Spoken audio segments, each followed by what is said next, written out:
I was talking about idolizing, right? So Hannah was praying, and then Eli saw her.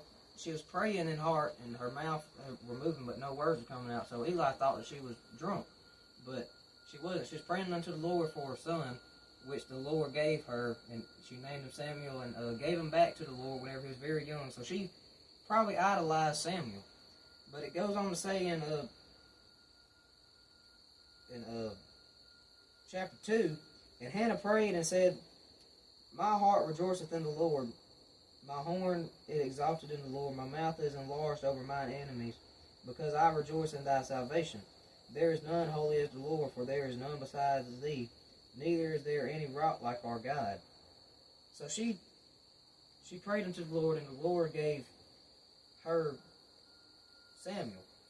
And then if we go on to read in the book of Samuel, they start talking about the Israelites and the Philistines, the Philistines, and I know how to say it, I just can't think of it.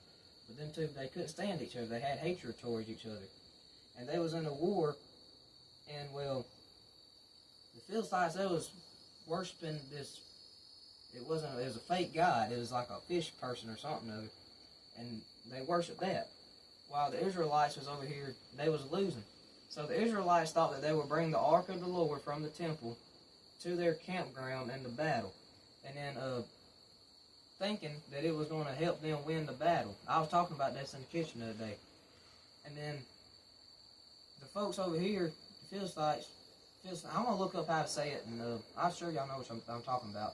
But they was grieved by seeing the ark over there in the Israelites' campground. They saying, oh no, they got the ark of the Lord. They going to beat us now.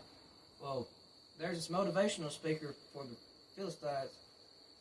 I didn't look up what that says, but they was he told them, he said, hey, just because they got that, we still gonna go out there and fight.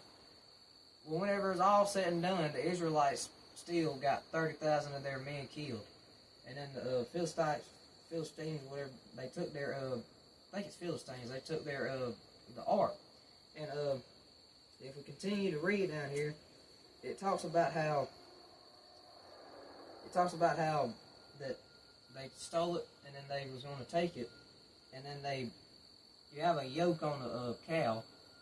A yoke is like the thing that you put around a cow's neck to make it pull a plow. And well, they took these two milk cows away from the calves to pull the ark. And well, they was thinking, since these cows just got pulled off of their calves, they ain't gonna